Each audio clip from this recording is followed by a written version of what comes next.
What's your theory behind what's going on here with these sightings? Documents released via the Freedom of Information Act confirm that these types of incidents have occurred going back to 1948. The documents describe saucer-shaped objects whose capabilities are vastly beyond anything that we have, the Russians have. I think the logical explanation is we're dealing with visitors from somewhere else. Regardless, there are a number of cases now. I've interviewed over 120 former or retired Air Force personnel who've talked about UFO incursions at missile sites, at nuclear weapons storage areas. The incident at Malmstrom Air Force Base, Montana in 1967 did involve the appearance of a saucer-shaped object above a nuclear missile launch site. Seconds later, all 10 of these missiles controlled by this site malfunctioned. And the two officers involved, including former Captain Bob Salas, who was at the press conference on Monday, by the way, testified that he was sworn to secrecy and told never to discuss this. He kept his silence until 1996.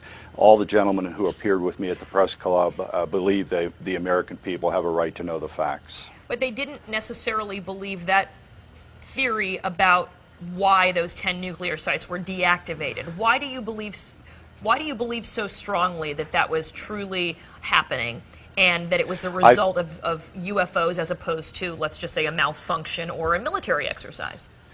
Well, what you've just said is not entirely correct. They all agree that there was no technical explanation for what occurred. In fact, the engineering reports from Boeing Corporation stated just that. In fact, all 7 of the persons who appeared with me believe that we are dealing with extraterrestrials. Some of them stated it explicitly at the press conference. What they do not necessarily agree with, three of the 7 agreed with me that these probably these actions represent a signal being sent. I'm of the opinion that whoever are aboard these craft are telling us and the Russians, because these things have taken place in the former Soviet Union, that humans are playing with fire by possessing and threatening to use nuclear weapons. That is speculative on my part. I've always made that clear. But the persons who were at the sites, who witnessed the craft, say that there is no technology on Earth that could account for what they witnessed. Your press conference yesterday, Robert, certainly sparked an awful lot of conversation around our offices yesterday. We were talking about this throughout the day, and it raised a number of questions, such as, who are these aliens? Where did they come from? How did they get here? Why, if they have the technology to travel on an interstellar basis, do they care about what we're doing? I have a book called UFOs and Nukes. I devote an entire chapter to attempting to answer the questions you've just asked. I think most of the answers to those questions are in the realm of speculation, frankly.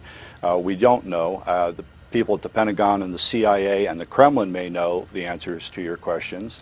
However, what I simply point out is that you have countless incidents now, and I've investigated over 100 of them and have over 100 witnesses, indicate that craft of vastly superior capabilities have been monitoring the U.S. nuclear arms program since the 1940s, and on occasion, according to these ex-military personnel, have tampered with the weapons. What I also point out is the persons who spoke with me on Monday, by the way, again at the press club, were persons who were vetted by the U.S. government to launch or otherwise operate weapons of mass destruction. Right. These are clearly level-headed persons that are now saying that UFOs have shut down our nuclear weapons. Well, so the question remains then, I mean, this has been the subject of conspiracy theories for decades, as you referred to the Freedom of Information Act freeing up some of this testimony so that people can read it. What does the government have to gain by blanket denying that we've ever been visited by UFOs?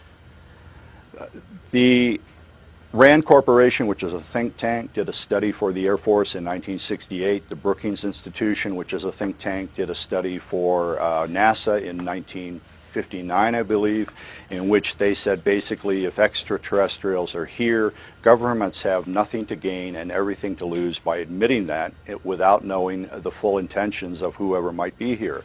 Are they hostile? We don't know. Do they intend some nefarious activities toward humankind? We don't know. So basically, you know, the odds that the U.S. government is going to admit that there are craft flying around American airspace that run rings around our own aircraft, literally, and we hope they're friendly because we can't control them. And oh, by the way, they seem to be interested in our nuclear weapons and seem to be shutting them down from time to time. The government has everything to gain by keeping quiet about that. The most news in the morning. CNN's American Morning. Weekday, 6 a.m. Eastern.